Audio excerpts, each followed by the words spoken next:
A shadow speaks to a man, emphasizing the significance of a single step. While seemingly trivial to some, a single step can feel insurmountable to those who have fallen. The shadow advises that when helping someone in despair, sometimes even one word is enough to make a difference. Addressing the man directly, the shadow says, "Lee Semin, you're not a coward." These words have a profound impact on him. Since the appearance of monsters that tear humans apart, the world has been divided into raiders and non-raiders. At the Raider Management Bureau, Lee Semin was called in by the receptionist, who informed him, "You may go in now." In this world, individuals known as prospective raiders or awakened ones are required to have their aura levels routinely assessed by the Bureau. To qualify as a raider, candidates must first undergo an awakening judgment, a process that determines the presence of aura within them. If aura is detected, they become eligible to take a qualification exam. However, only those whose aura levels surpass a specific threshold are permitted to proceed with the test, ensuring that only individuals with sufficient power and potential can officially become raiders.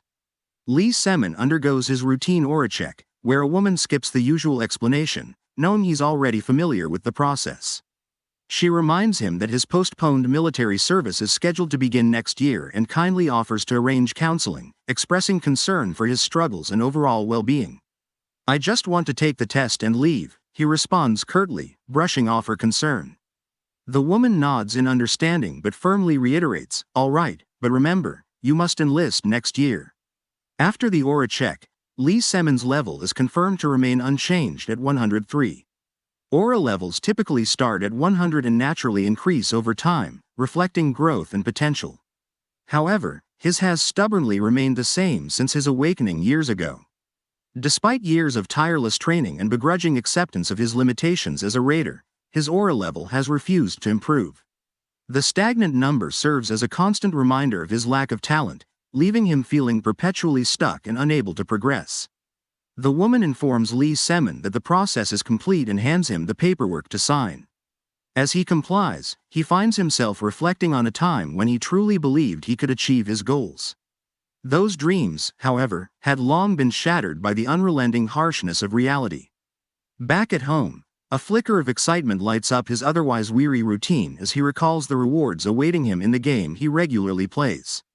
Booting up his computer, his anticipation quickly turns to confusion when an unexpected message flashes across the screen. Qualification requirements confirmed. Transcendent Network. Confused yet intrigued, Lee Semin delves deeper into the site, which resembles a forum where users vividly express their in-game personas. As he scrolls through the posts, he can't help but find it amusing that there are still people embracing what he calls high school syndromes, crafting exaggerated, over-the-top personas. Lee Semin smirks as he observes the forum activity, feeling that someone needs to snap the users back to reality. He sarcastically replies to a user named Damu Guang, thanking him for his insightful comments, before playfully shifting the conversation. Semin mocks the other users, claiming he hears something breaking, probably their parents' backs, and suggests they step outside for a walk, referring to them as basement dwellers. After making his point, Lee Semin closes the website and turns his attention to the day's news. His eyes widen in shock and anger as he reads the headline announcing that An Sing-jun has earned the prestigious platinum mark as a raider. Reading the comments praising An Sing-jun's achievements only adds fuel to Lee Semin's anger, deepening his frustration and intensifying his resentment. He clenches his fist, his mind racing with memories of when he and An Sing-jun used to see each other face to face every day. But then, Sing-jun had mercilessly crushed him, and now, seeing him achieve platinum status felt like a slap in the face, making his success even harder to swallow. He couldn't deny it, he was a failure. He had dropped out of school, convinced he would become a raider, but years had passed, and he hadn't even qualified for the exam. Feeling the weight of his bitterness, Lee Semin turned back to his computer. As the site loaded, a notification popped up, qualification confirmed. Kim Bongok, a wandering beggar with a rough appearance, spots Lee Semin and remarks on his aura, recognizing him as a transcender. Lee Semin, not missing a beat, sarcastically offers a donation, claiming to be a raider. In response, Bongok scoffs, calling him an impudent rascal and questioning how old Semin must be to address him as brother. Lee Semin raises an eyebrow and asks, "How old are you, then?" Bongok chuckles and replies, I stopped counting after 140. He pauses, then adds, but does age even matter for transcendents like us? Lee Semin chuckles, amused by Kim Bongak's serious demeanor, finding it ridiculous that the beggar is taking his character so seriously. But his amusement is short-lived when a message from Grand Wizard Jana appears, stating that she will spend points just to see Lee Semin in person. Before he can process it, a gate suddenly opens behind him. A woman steps through, her gaze fixed on him. With a smirk, she asks, so, what happens if we meet? Then, eyeing him carefully, she adds, are you the unemployed bum, Lee Semin? I came to see what kind of guy you really are. A stunning woman steps through the gate, her presence commanding attention. Without warning, she casts a vine that swiftly wraps around Lee Semin, binding him in place and rendering him immobile. Stop flailing around, she orders, her tone sharp and commanding. Lee Semin struggles to catch his breath, the pressure of the vine tightening around him. Gritting his teeth, he attempts to break free, but the woman, clearly a wizard, questions, why are you so weak? As Lee Semin begs for his life, the mage criticizes his abilities, claiming they are weaker than those of an insect. She questions how he even managed to access the Transcendent Network. Calling him chubby, she demands to know who he really is. He responds, asking if she would let him down first. In response, the vines snap, sending Lee Semin tumbling to the ground. He then asks the woman her name, and she introduces herself as Jana. With a mocking tone, she asks if he was lying about being a raider, given how confidently he had spoken earlier. Lee Semin responds, affirming that it's true, but clarifies that he's not exactly a raider yet, he's on the verge of becoming one. He explains that in this world, there is a force called aura, and those who wield it to hunt beasts are known as raiders. Not everyone possesses this power, but he is an awakened individual with his own aura. Jana laughs derisively and demands that he demonstrate his aura.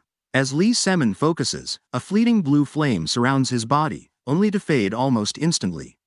Jana sneers, asking if that was all he had to show. Frustrated and furious, Jana unleashes her own aura, causing the entire building to tremble as though an earthquake had struck. Lee Semin is left speechless and terrified by the sheer magnitude of her power, desperately begging for his life once again. Hearing the chaos from outside his room, someone calls out in concern, asking if he's all right, remarking that it felt like the ground had shaken.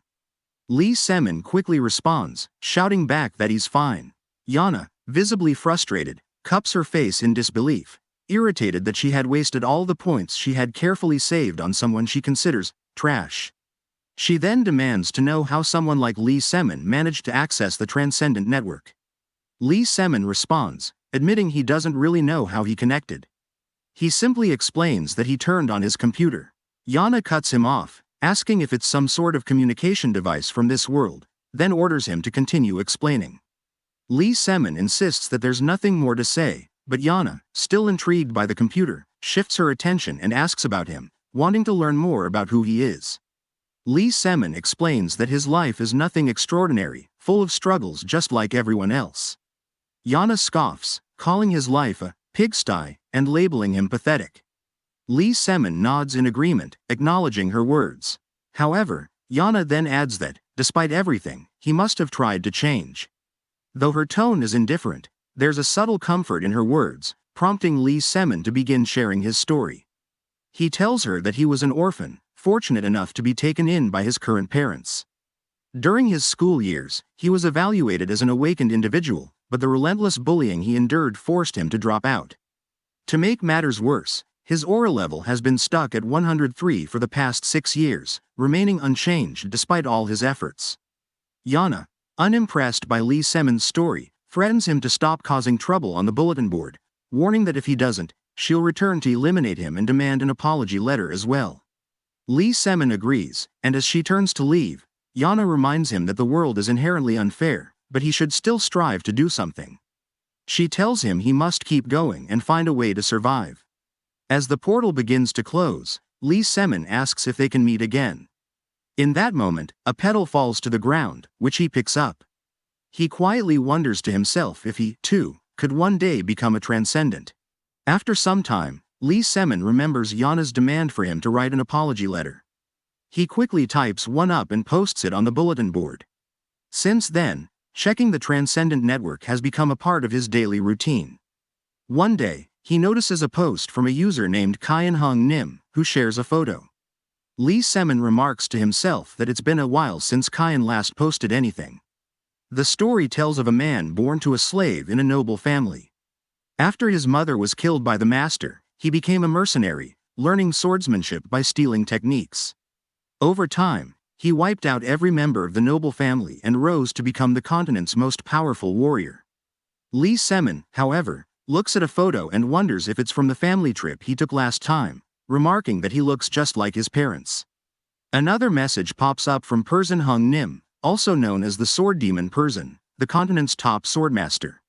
Lee Semin acknowledges the message with a quick reply. Persin then comments on Lee Semin's swift response and continues by sharing that he has developed feelings for a girl and asks how he can win her heart. Lee Semin suggests that Persin try winning her over with a sincere, emotional message. He offers an example, advising Persin to look at the girl and say, "Where have your wings gone?" Persin, puzzled, asks what he means by wings. Lee Semin explains that it's a clever metaphor, hinting that he once viewed her as an angel.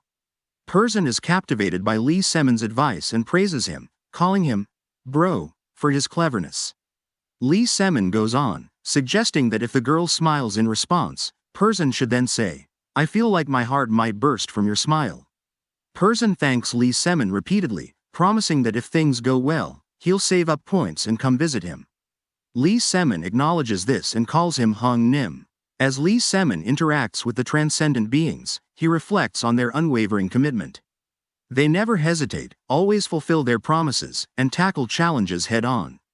In contrast, he feels his own life is plagued by laziness. Overcome with emotion, he breaks down in tears, admitting that someone like him could never become a raider. Filled with frustration and despair, he stumbles while trying to get up for a drink and falls back onto his bed. With a heavy heart, he thinks that hope should never have been given to him if things were going to end up like this. Lee Semin had always envisioned himself becoming a raider, never considering any other path. He yearned to prove that he wasn't wrong, to show others with pride that he could make his dream a reality. But after 6 years of being stuck at an aura level of 103, he now finds himself unable to even get out of bed, crushed by the weight of his failure. Overcome with emotions and the effects of alcohol, Lee Semin somehow managed to post on the bulletin board, "I really want to change," before falling into a deep sleep. When he wakes up, he is stunned to see what he had written, realizing that in his drunken state, he had posted something deeply strange. Lee Semin receives 4 messages from prominent figures: Lord Commander Gahurth, Dragon Lord Lee Munkaser, Sword Demon Persin, and Shadow Kill Demugwang. Each message serves to reassure him that he is not alone, with each figure sharing their own struggles from the past. Their words offer solace and encouragement, urging him to push forward and continue fighting despite the challenges he faces. While Lee Semin is filled with a sense of gratitude, a portal suddenly appears behind him and a shadowy assassin steps through. The assassin regards Lee Semin and inquires, "Are you the unemployed bum, Lee Semin?" Lee Semin is taken aback, unable to move as he feels a deep, gritty voice like iron grinding. He realizes that it must be one of the Transcendent members. The assassin grabs Lee Semin from behind and senses the immense weight of his struggles: powerlessness, depression, a weak will, and a cursed constitution that eats away at both mind and body. He identifies this as severed veins, a term that seems to capture the mental and physical toll Lee Semin is enduring. In this moment, Lee Semin is consumed by pain, feeling as though snakes are slithering across his body. Despite the overwhelming sensation, he grits his teeth and clenches his fist, determined to not give up. The masked assassin then comments, "Lee Semin," acknowledging it as a strong name. Suddenly, both Lee Semin and the assassin are transported to a new location, a realm with clear skies. Confused, Lee Semin asks where they are, and the masked assassin introduces himself as Dokgo Cheonma, the greatest martial artist in history. He then acknowledges Lee Semin, affirming that he is no coward. Lee Semin is deeply moved when Dokgo Cheonma, the greatest martial artist in history, tells him, "You are not a coward." Those words reignite his resolve, strengthening his determination not to give up. Overwhelmed by Dokgo's unmatched strength, Lee Semin realizes that it far exceeds anything he has ever faced. Before departing, Dokgo advises him to gather points and check the tips board, where he has left something for him. When Lee Semin tries to stop Dokgo Cheonma, he is suddenly pulled back to reality. At first, he believes it was just a dream, but when he feels a scratch on his arm and hears Dokgo's voice, he realizes the encounter was real. The words, "You are not a coward," resonate in his mind, solidifying his resolve to face his challenges. Motivated by Dokgo's encouragement, Lee Semin cleans his room for the first time in ages, determined to make a change. After joking that the only trash left is himself, he dresses for a run to start fresh. However, after just 10 minutes, hunger takes over and he stops to eat chicken. Realizing that this won't help him improve, he pushes on, resuming his run. While the struggles ahead seem daunting, he knows he must keep going and that he doesn't have to face them alone. While running, Lee Semin notices a gym poster and decides to check it out. As he enters the gym, he is taken aback by the sight of a strong man effortlessly lifting impressive weights. Mesmerized, he continues to watch when another man approaches him. The man introduces himself as Coach Kim Dok-bae. Noticing that Lee is new, the coach asks if he's there to work out. However, Coach Kim Dok-bae soon confronts Lee Semin, pointing out that he just ate chicken and questioning his decision to start working out with such a careless attitude. The coach emphasizes that the gym has a serious approach to fitness and discourages behavior like indulging in cheat meals before training. Coach Kim Dok-bae urges Lee Semin to start warming up immediately, recognizing that Lee has a solid foundation from his past efforts. He encourages Lee to work hard, expressing confidence that with dedication, he can help him get back in shape. As Lee begins his running lesson, he pushes through, but after a while, Coach Kim Dok-bae approaches with a teasing smile and asks, "Already tired?" While running, Lee Semin admitted that he needed a break. However, Coach Kim Dok-bae shouted back, urging him to push his limits. "If you feel like collapsing, then collapse," he yelled. "But if you're meant to get back up, you will. Stop weighing every step. If you keep holding back like this, you'll never change." Despite the overwhelming exhaustion, Lee Semin reminded himself of the reason he came to the gym and refused to give up. He realized his problem wasn't a lack of aura, but a lack of confidence. After the grueling run, Lee joked, "I think I'm going to die," but Coach Kim Dok-bae simply smiled and gave him a thumbs up, praising his effort. "See you again tomorrow," the coach said warmly. "You're a wonderful young man." As Lee was about to leave, he turned back to thank Coach Kim, offering a sincere smile. Lee Semin, feeling a sense of accomplishment from his progress, decided to check the tips board that Dokgo had mentioned.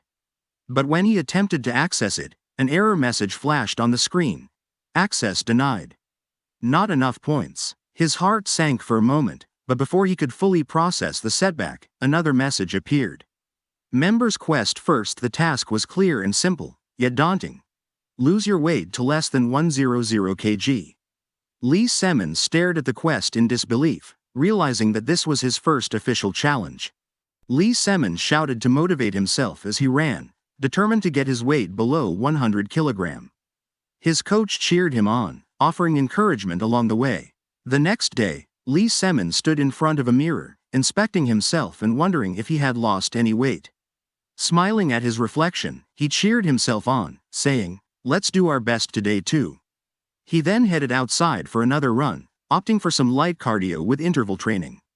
A girl who saw him running was surprised to see him at it again. At first, she mistook him for a wild boar charging toward her. However, as she looked closer, she noticed that Lee Semin seemed to have lost quite a bit of weight. Lee Semin continued his exercise by doing pull-ups, saying that if he didn't start, he couldn't get stronger. He also declared that he wasn't a coward and, even if it cost him his life, he would achieve his goal. A girl who overheard him noticed how hard he was working. She approached him, trying to start a conversation. She remarked that he came here often and that it was rare to see someone so dedicated. Lee Semin simply responded with a curt, "Right," and then informed her that he was leaving. This left the girl feeling insulted and incredulous, unable to believe that, despite her effort to initiate a conversation, he dismissed her so easily. The stench of a filthy raider lingered in the air. It was faint, but Lee Semin could detect it on the woman, convinced she must have at least surpassed the blue mark. Raiders possessed physical and athletic abilities far superior to those of ordinary humans. Even the lowest-grade Blue Mark Raiders were significantly stronger than regular people.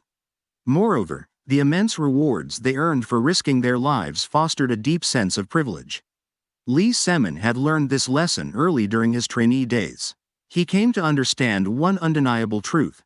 Between raiders and ordinary people, and even among raiders themselves, there existed an insurmountable wall. Moments later, the girl caught up to Lee Semin and mockingly called him a fat uncle. She added that no matter how much effort he put in, it wouldn't make much of a difference. After his run, Lee Semin returned home, sat at his desk, and opened his laptop to check the latest posts. As he scrolled, he came across a post about Sister Jana. The sight of her name triggered a memory. At first, he had found her intimidating, but over time, he realized she was surprisingly kind. Even so, Lee Semin couldn't help but think of her as someone far beyond his reach. Pushing those thoughts aside, he focused on proceeding with his quest. To check if he had completed his quest, Lee Semin clicked the check button on his laptop screen, triggering the measurement of his weight. A few seconds later, the result appeared. He was over by 0.02 kilograms. Determined to meet the requirement, Lee Semin headed to the restroom, hoping to shed the slight excess weight. However, even after that, he was still over by a mere 0.0005 kilograms. Refusing to give up, he resorted to snorting to expel every possible drop of water from his body. Finally, his weight dropped to exactly 99.9 kilograms, meeting the quest requirement. As a reward for completing the quest, he earned 100 points in the Transcendent Network. The tip board was accessible only to members at level 2 or higher, and upgrading to level 2 required 100 points. Curious, Lee Semin clicked on the tip board and browsed through the various posts. Accessing the board came with its own set of rules. Reading a post cost 100 points, while posting required 200 points. However, members earned 10 points for every view their post received from others. While scrolling, Lee Semin noticed a post made by Jana. Instantly, he felt as if flowers bloomed around him, caught in the aura of her presence even through the screen. Just then, Lee Semin noticed a message informing him that, as a commemoration of his first access to the tip board, he could read one post for free without using any points. Taking advantage of the opportunity, he clicked on a post made by the greatest martial artist, Heavenly Demon, Dokgo Cheonma, titled, "For Unemployed Bum Lee Semin. Void Severance, Ultimate Void Path. Chi begins at the lower dantian and circulates through the body, completing one full cycle during the first round. However, those whose meridians have been disrupted are unable to sustain even a single complete circulation. Their inner energy dissipates like smoke, failing to circulate properly. Yet, if one receives the correct cultivation method and restores the flow of their inner energy, they can overcome this condition." The greatest martial artist, Heavenly Demon Dokgo Cheonma, imparted this transcendent skill to Lee Semin. Dokgo Cheonma instructed Lee Semin to worship him and follow the incantation provided. Until now, Lee Semin had always viewed aura as something to be dominated and conquered. However, Heavenly Demon Dokgo Cheonma treated aura as though it were a living entity with a will of its own. This perspective was the key, the answer Lee Semin had been missing all along. Lee Semin took a while and journey to master the ultimate supreme training, motivated by the desire to overcome his limitations. Following the teachings of Dokgo Cheonma, he focused on unblocking his aura by visualizing its flow, likening it to threading a needle or spreading roots. With intense concentration, he succeeded, realizing his newfound strength. Later, at Taesung Academy, a private raid training academy, a student informed a teacher of a visitor. When the teacher inquired about the visitor, he discovered it was Lee Semin, who greeted him warmly, addressing him as Master Wang Jung-hoon. Master Wang Jung-hoon was surprised and delighted to see Lee Semin, acknowledging that he had finally succeeded. He expressed his confidence in Lee Semin's abilities, whether as a raider or not. Overjoyed, Master Wang congratulated him with a hug, warmly inviting him to call him Hung, and suggesting they catch up over drinks, remarking that it had been a long time. Lee Semin revealed that his visit had a purpose. He demonstrated his mastery by releasing a blue aura from his hand and requested Master Wang to examine it. Intrigued, Master Wang quickly excused himself from his students, instructing them to continue their self-training while he stepped out to attend to Li Semen. Li Semen and Master Wang assessed the level of Li Semen's aura, which measured an impressive 1034. Master Wang congratulated him, confirming that his curse was lifted. Li Semen was stunned by the dramatic increase in his aura level, achieved after just a month of practicing the ultimate supreme training, marveling at how far he had come. Master Wang asked Li Semen how he achieved his incredible progress. Li Semen explained he simply followed advice from someone he met. Impressed, Master Wang suggested they take it further with a sparring match. Master Wang mentioned a cocky student who overly relied on his high aura level, suggesting this as a chance to humble him. Confident in Li Semen's abilities, Master Wang believed he could handle the student with ease, and Li Semen responded he will do it. At the sparring arena, Master Wang suggested a match between Li Semen and a student. When the student asked about Li Semen's aura level, Master Wang replied it was around 1000, causing the student to question why he was being paired with someone of that level as he asked if Li Semen was Wang Zhenghoon's prized disciple. The student introduced himself as Jin Se, and Li Semen responded in kind, acknowledging him. During the sparring match, Jin Se made the first move, attempting to crush Li Semen with his pure aura. Li Semen blocked the attack and swiftly countered, landing a clean hit to Jin Se's face. However, the attack appeared to have no effect, and Jin Se mocked Li Semen, asking if he was alright. Jin Se acknowledged that Li Semen had the basics down and swiftly attacked, landing a kick with his left foot that knocked Li Semen to the ground. Seeing another opportunity, Jin Se prepared to land the final blow, but Li Semen surprised him by grabbing his leg and pushing him back, causing Jin Se to fall. Jin Se was shocked to see Li Semen demonstrate grappling techniques. Jin Se stumbled to the ground after Li Semen's counterattack. Normally, raiders don't focus on martial arts like jujutsu, as they rarely use them in battles against non-humanoid monsters. However, the situation was different in this sparring match. Jin Se attempted a counterattack, but Li Semen swiftly dodged, leaving the onlookers amused, with some laughing as if Jin Se were attacking thin air. Frustrated, Jin Se launched another attack, but Li Semen was faster, landing a punch to Jin Se's face from below. That clean hit made Jin Se fall onto the ground again, but this time Li Semen got him caught up for him, unable to move an inch. Jin Se driven mad as he released his green aura and called Li Semen a pest, until Master Wang and others shouted on Jin Se and the sparring match were finished. After the match, Li Semen quickly left the arena, reflecting on what Master Wang had told him, not to get too excited about the outcome. Master Wang explained that Jin Se hadn't trained properly and lacked passion. He commended Li Semen for the results, noting that the grueling practice Li Semen had undergone had built up his strength, even if it took some time for it to fully manifest. Li Semen reflected that it was only natural for him to defeat Jin Se, understanding that his hard work and training had led to this outcome. A few days later, Li Semen visited the gym, where two students arrived looking for the person featured on the flyers. They were both shocked and amazed to see Li Semen in person, flexing his muscles as he knew they were there because of him. One of the students approached, calling him Hung, and asked if he really transformed his body in just 3 months. Li Semen confirmed, leaving the student mesmerized and asking if he could achieve the same.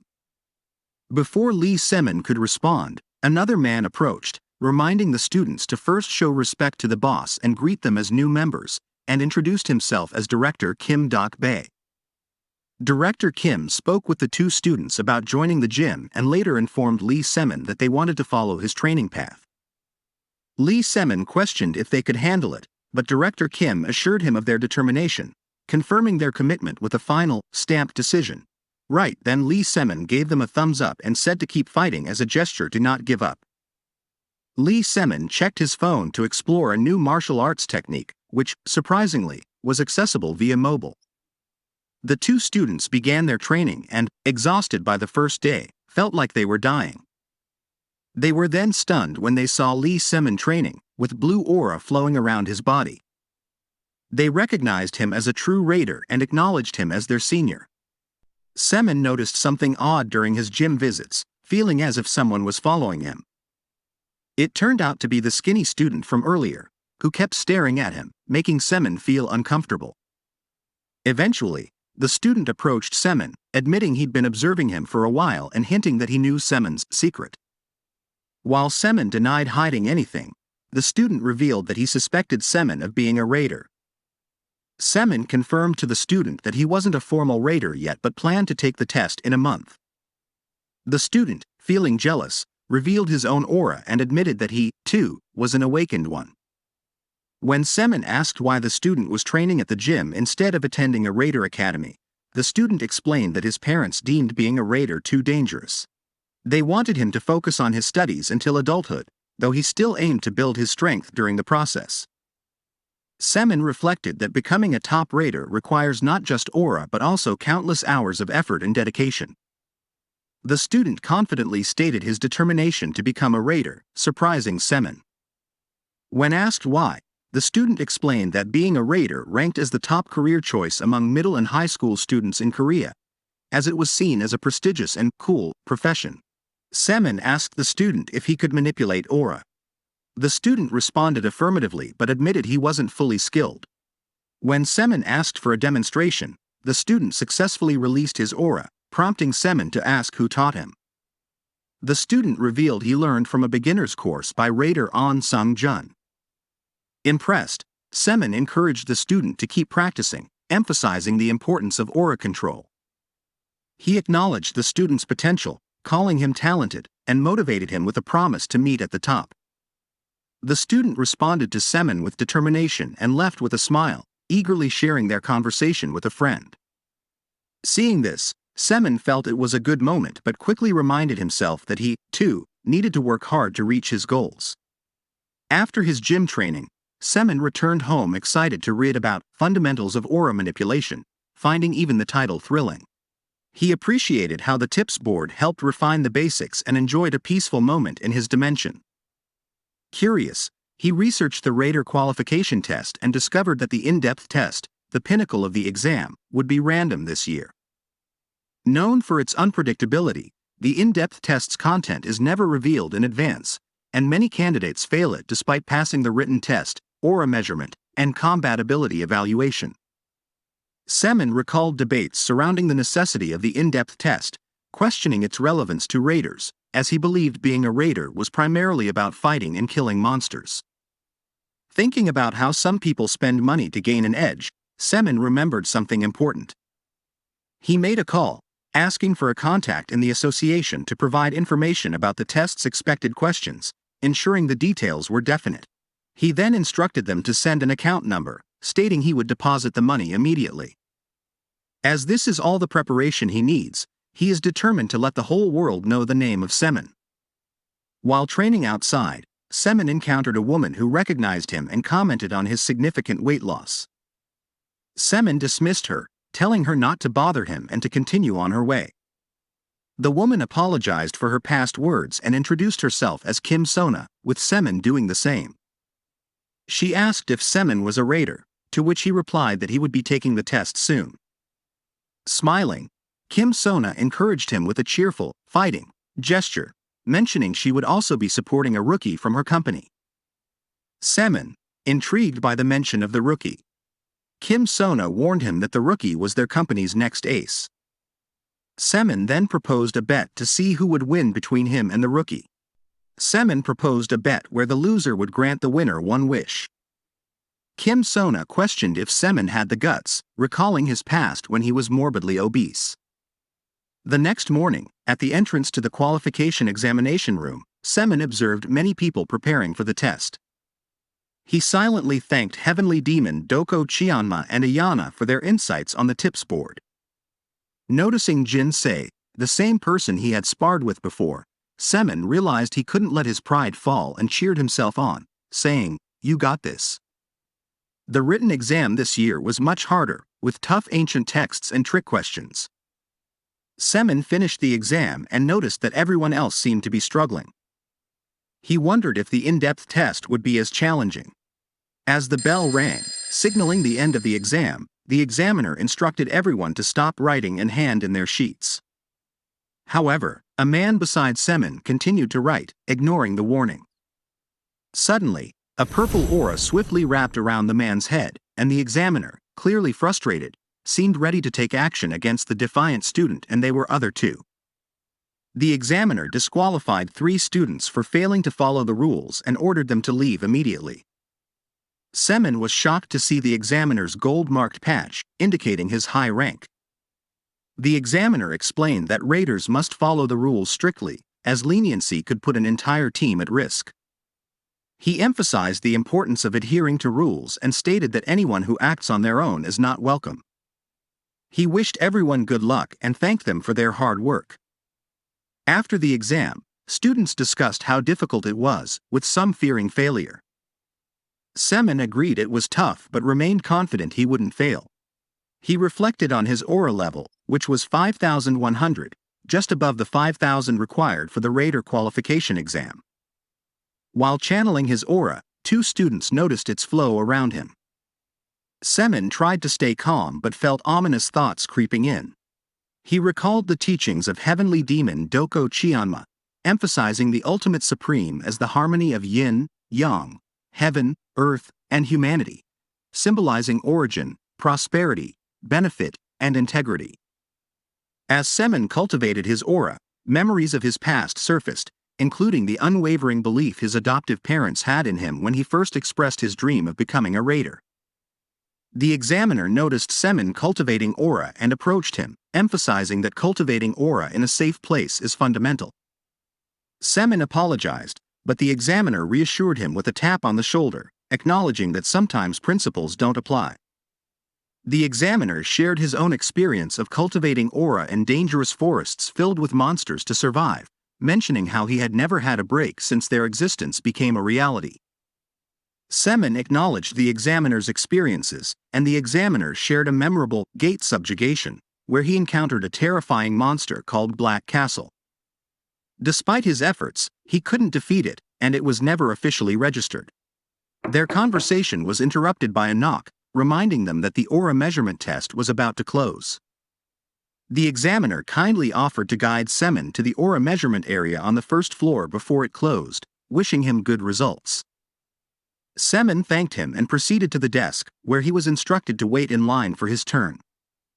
Meanwhile, a commotion broke out among the students at the measurement area. Curious, Semin asked what was happening. A student explained that someone had just recorded an aura level of over 30,000, leaving Semin stunned after hearing this.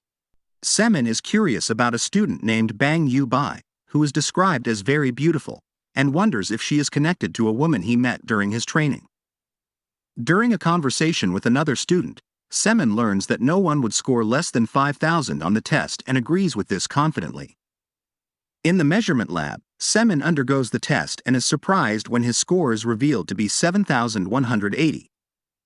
Overjoyed, he thanks the lab staff and attributes his success to Doko Chianma. While walking outside, he receives a text asking about the test and replies by offering to treat the sender to food. At a restaurant, feeling happy and optimistic about life, Semin sees a girl he seems to recognize and remarks on her behavior. While waiting, 2 students call him brother, startling him. When they ask about his test results, he proudly shares his excitement and invites them to eat, with the students requesting pork belly. Semin, in a generous mood, tells the students to eat until they're stuffed. One student jokingly suggests Semin should open a barbecue restaurant because of his excellent grilling skills, calling it a work of art. Semin responds humorously, saying that someone as talented as him choosing that path would be a national loss. Another student teases him further, claiming Semin's talent is his defining trait, prompting Semin to jokingly ask Jimin to discipline him. The student quips back, saying if Semin hit him, it would count as attempted murder. While they're eating, a group enters the restaurant, including Bang Yu Bai.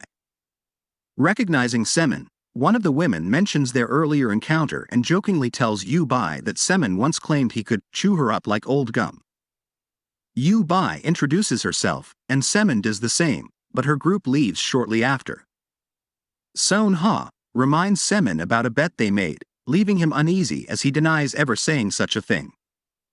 After spending the evening eating, the students thank Semin for treating them. As they leave the restaurant, one student asks Semin about the women they saw earlier, commenting on how pretty they were. Semin advises them not to judge people by appearances and emphasizes choosing friends wisely. He then suggests going to karaoke for a second round, and the students excitedly agree. As they were heading to karaoke, Semin suddenly felt something was off and stopped to look back. His serious expression worried the students, who asked what was wrong. Sensing danger, Semin urgently commanded the students to leave quickly. He explained that he had the same ominous feeling he experienced when he first encountered Wizard Jana during a gate opening. Moments later, Semin shouted a warning as a gate opened, and a Sinkus type of monster emerged from the portal. The Sinkus let out a deafening growl, shaking the air and sending waves of fear through everyone nearby. The sheer pressure left Lee Semin frozen, unable to move as he stared at the monstrous creature. Suddenly, a team from the Iron Horse Company arrived on the scene, calling for everyone to evacuate. Their leader, Kim Sona, quickly took charge, instructing Yu Bai to oversee the rescue team's escort. Although not part of the Big Three corporations, the Iron Horse Company had built a reputation as a raid organization renowned for its elite, highly skilled small teams. The Sinkus began its rampage, prompting Kim Sona's group to launch their counterattack. Kim Sona wielded her sword with precision, landing a strike on the Sinkus's tail. However, amidst the chaos, she noticed something alarming: a hazardous monster classified as Identification Number 8, known as Jorg, had emerged from the gate. As more Jorg appeared and began attacking, Kim Sona urgently instructed her comrades to stop the monsters. Despite their efforts, some of the Jorg managed to bite nearby civilians. Lee Semin could do nothing but stare in shock, paralyzed by the unfolding carnage. His mind raced. He had trained for years precisely for moments like this. He begged his body to move, but it refused to obey. Meanwhile, amidst the chaos, In-jae was fighting off several Jorg with nothing more than a stick. Watching the clash, Semin realized something remarkable. In-jae, who had no formal training, was instinctively reading the flow of battle. Semin couldn't help but think of him as a genius who, given time, would undoubtedly become a phenomenal raider. But before Semin could act, disaster struck. One of the Jorg lunged at In-jae, biting deep into his shoulder and severing one of his arms. The sight of In-jae's injury ignited a fiery rage within Semin, finally breaking his paralysis. Just as he moved to save In-jae, a spear flew through the air, striking and killing the Jorg that had attacked. Semin turned to see the source of the attack, a figure standing behind him, calmly asking if he was all right. Ignoring his own state, Semin rushed to In-jae, kneeling beside him and urging him to stay conscious. Despite his grievous injury, In-jae managed a weak laugh and reassured him, "Don't worry, I won't die." The man who had thrown the spear approached Semin and In-jae, assuring them that the rescue team would arrive soon. Semin focused on In-jae, using his aura to stem the bleeding from his grievous wound. However, a deep sadness lingered as he looked at the place where In-jae's arm had been, unable to stop thinking about the loss. Suddenly, more Jorg appeared behind Semin. Acting quickly, Kim Sona used her taunt ability to draw their attention away. One of her comrades, concerned for her safety, asked if she was okay. Kim Sona, unfazed, responded with a smirk, commenting on how surprisingly nimble the Jorg were for their size. She explained that she had been aiming for their vital spots but found it difficult to get close to their heads. Fortunately, the support team from Gwanghae arrived, bolstering their chances of taking down the monsters.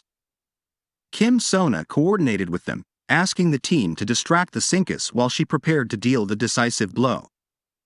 Climbing to a high vantage point, Kim Sona positioned herself and leapt from above, delivering a powerful strike to the Sinkus's head. The monster fell with a deafening crash, finally defeated. However, the effort left Kim Sona visibly exhausted. As the Sinkus fell, the gate began to close, initiating a countdown to its complete annihilation. 10 seconds remained. Semin, catching his breath, glanced toward the closing gate. His heart sank as he spotted something beyond the fading barrier. A disaster-class monster, identification number 1, known as the Orc. Alright, that's a wrap for this one. If you're craving part 2, drop it in the comments. I'll know you stuck around till the end. Until next time, stay sharp and take care.